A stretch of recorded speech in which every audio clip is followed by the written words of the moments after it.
BJP আরেকবার ক্ষমতায় এলে কি কি হতে পারে? সংক্ষিপ্ত চিত্র, পুরোটা না।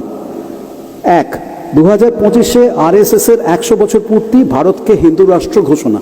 আমি তো আরএসএসে ছিলাম, তো তাদের থেকে বেরিয়ে চলে আসার পরে গত 40 বছর ধরে আরএসএসের বিরুদ্ধে কাজ করে যাচ্ছি। RSS is a fascist organisation.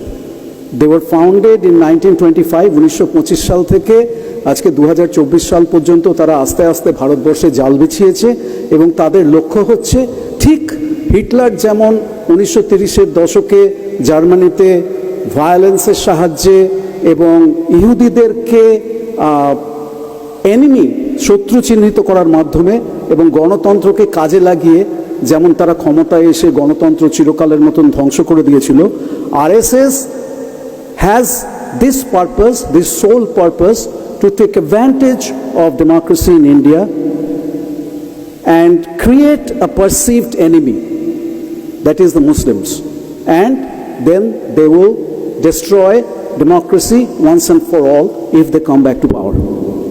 এই ব্যাপারটা আপনাদেরকে বুঝতে হবে। বিজেপি খালি আরেকটা রাজনৈতিক দল নয়, বিজেপি হচ্ছে একটা আরএসএস পরিচালিত রাজনৈতিক ফ্রন্ট এবং they are fascists. They do not believe in democracy, they do not believe in secularism, they do not believe in right for the women and other oppressed and underprivileged classes. এই কথাটা পরিষ্কার করে বুঝতে হবে।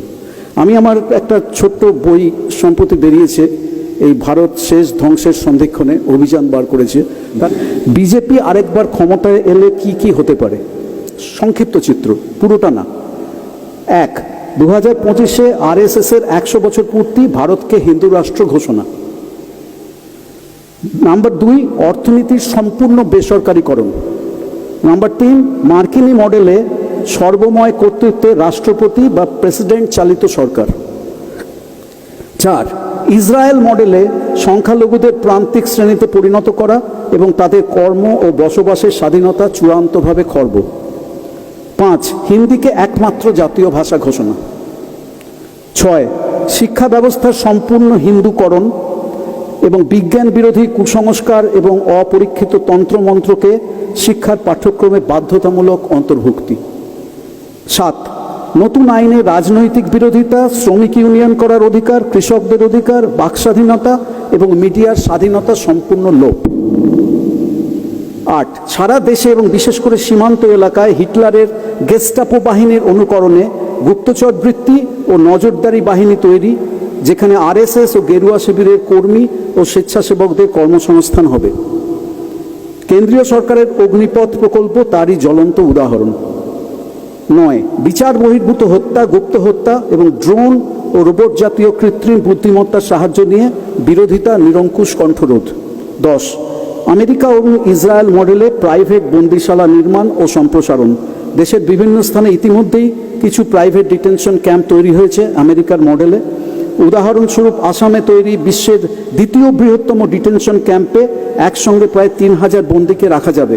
তারপর বিনামূল্যে বা নামমাত্র পারিশ্রমিকে বিভিন্ন লাভজনক সংস্থার কন্ট্রাক্ট দিয়ে এইসব বন্দীদেরকে দিয়ে কাজ করানো হবে, ঠিক আমেরিকা ও ইসরায়েলের মডেলে।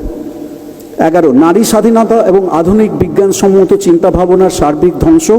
12, পাকিস্তান, বাংলাদেশ ইত্যাদি দেশের বিরুদ্ধে আগ্রাসন, অখণ্ড ভারত প্রতিষ্ঠার লক্ষ্যে। 13, জাতীয় সঙ্গীত এবং জাতীয় পতাকার পরিবর্তন। এবারে আপনারা ভেবে দেখুন কি করবেন। নমস্কার।